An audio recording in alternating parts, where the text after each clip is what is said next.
आपको एक अच्छा कैलीग्राफर बनने के लिए 7 स्टेज से गुजरना पड़ेगा। प्यारे दोस्तों, उम्मीद करता हूँ कि आप सब खैरियत से होंगे।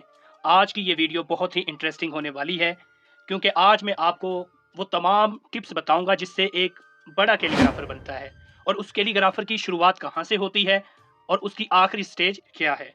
तो स्टार्ट करते हैं हम आज की वीडियो। उर्दू या अरेबिक या इंग्लिश हैंड राइटिंग स्टार्ट कहाँ से होती है और उसकी लास्ट स्टेज क्या है। जब आपने हैंड राइटिंग स्टार्ट करनी है, ये कच्ची पेंसिल है, सबसे पहले स्टार्ट यहाँ से होगा।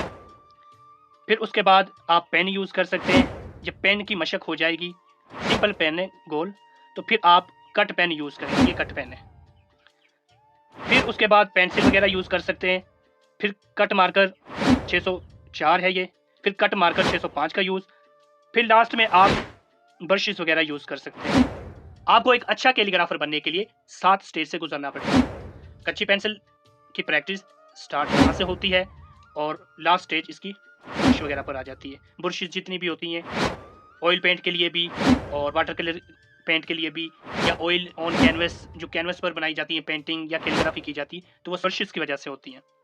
तो आज हम कैलीग्राफी की पहली जो स्टेज है, कच्ची पेंसिल, मैं उससे लिखते हुए दिखाऊंगा आपको।